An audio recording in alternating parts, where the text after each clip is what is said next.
Breaking news today. The Housing News Conference in signing has been canceled. The president saying that he's canceling it because he wants first for Congress to pass the desperately needed Save America Act, which he says I consider to be a national emergency. So the housing bipartisan support, strong bipartisan support, but the president saying he's not going to do anything until he gets the Save America Act through. Speaker Mike Johnson spoke about this a short time ago, and we brought it to you live. He basically said that the president has about 10 days to sign this, and he knows that it is important, but also the Save America Act to preserve the integrity of our elections is paramount to the president. So, of course, you know, you got both sides of this. And first, you've got to get the votes to pass it. And at this point, they say they don't have it. That was set for 12 p.m. Eastern time. And now it's not happening. All right. The Justice Department is backing a group of Catholic nuns, the Dominican Sisters of Hawthorne, who say that New York's transgender policies could force them to choose between their religious beliefs and continuing to care for cancer patients in their final days. Assistant Attorney General Harmeet Dillon saying in a statement, states should take notice that they cannot require Americans to abandon their religious beliefs in the name of woke gender ideology. For more than a century, the Dominican Sisters of Hawthorne have provided free palliative care to indigent cancer patients in their last days. New York's law would force these religious women to choose between their faith and their license if they wish to continue serving the dying. Well, the New York transgender mandate bans long-term care facilities and their staff from discriminating against any resident on the basis of the resident's actual or perceived sexual orientation, gender identity or expression, or HIV status. The Dominican Sisters of Hawthorne argued that the law subjects them to fines, loss of their operating license, and other penalties if they refuse to comply with the requirements related to gender identity. Jesse Arm joins us. He's the Vice President of External Affairs at the Manhattan Institute. Ben Weingarten is a senior contributor at The Federalist, and Victoria Churchill is a political reporter for the Daily Mail. Victoria, I'm a little torn about this one because as a Catholic myself, I believe it shouldn't matter. It shouldn't really matter. A person is a person, a human being. Every person deserves dignity and respect, especially in their dying days. But I understand the religious point of view for the nuns. What do you think? I mean, I think the Trump administration is doing all that they can to protect the freedom of religion, which is so critical for so many Americans. But I think when you also really take it big picture, there's so many facilities, particularly ones that are paid millions of government dollars that aren't actually providing the care that they're supposed to be providing. I'm typically up on Capitol Hill where, you know, there's been investigations on this topic for months. And so when you actually have people that are actually providing care, the government should be doing everything in their power to make sure that that care is carried out. Mm-hmm. And what about you, Jesse? How do you see this? Look, I think that obviously we can't compel people to do things that violate their religious beliefs. That's exactly what goes back Harmeet's to our First saying. Amendment, and Harmeet Dillon is an absolute warrior on these issues, and she's been one of the most effective lawyers or officials, period, in this Trump administration. So I give her a lot of credit for taking this fight. Look, I don't think we should be going after nuns. I don't think we should be compelling nuns to do things that violate their religious ethos. These are people who have committed themselves to doing good, to providing health care to people who need it in their times of desperation and sometimes death. So, yeah, I think if to the extent that there are trans patients or people who don't comply with the... But are they giving them hormones and transgender surgeries? Well, I don't think they're going to be willing to do that.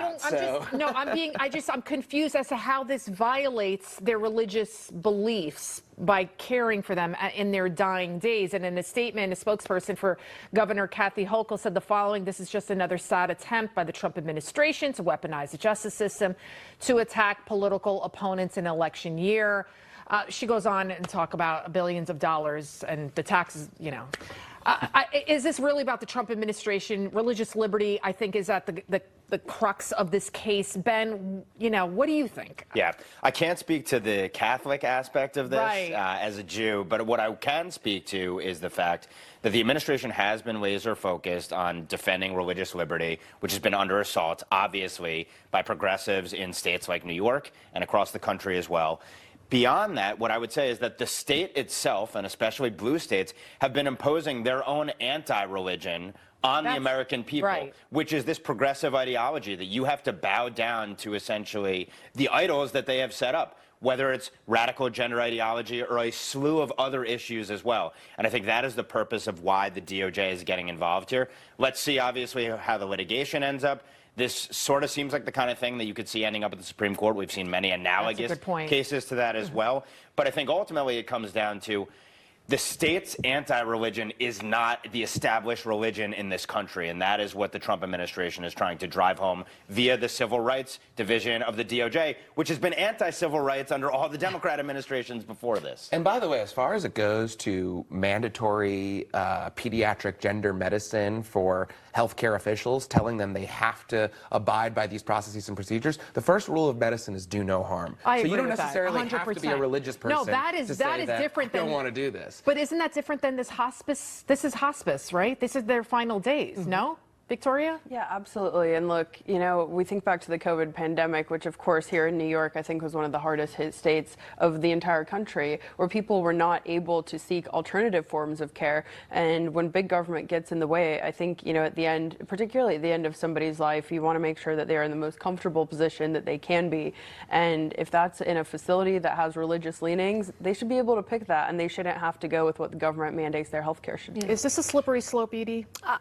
I don't know. The thing that I'm sort of struck by with a lot of the discussions today is what in the world will the Democrat Party do when Trump is out of office? Because no matter what they're posting about, no matter what they're writing about, no matter what the complaint is, Trump is somehow always part of it. Always. You know, like there's this giant boogeyman that that they can easily blame for everything. Well, then the Bolsheviks and the Mensheviks are going to fight it out. That's how it's going to play out. And first, they'll eliminate the filibuster. Then they'll drive home the agenda, and then they'll have all these squabbles between who can be more radically left. By the way, it's also semi-ironic, but the you know, kind of relative moderate or relative establishment wing of the Democratic Party is the one that is narrowly focused on obsessing over Donald Trump. And I think this is part of the rude awakening they ran into last night with these election results in New York. Being against Donald Trump is not enough. That's why some of these hardened leftists who are hostile to the entire American project and are hostile to capitalism as a system in and of itself and everything that we on this panel probably hold near and dear are breaking through because they have a worldview. It's a destructive one, it's a radical one, but it is a worldview that extends beyond being not Donald Trump. But looking at their commercials, all but one were focused on Trump. Even the socialists, it was that, you know, my opponent is I think they have to Trump. be anti-American. That seems to be the common sentiment behind all those that won. Victoria Churchill, Jesse Arm, and Ben Weingarten. Thank you. Well, that is it for National Report. I'm Edie Hill. And I'm Lydia Serrani. National Report returns tomorrow starting at 9 a.m. Eastern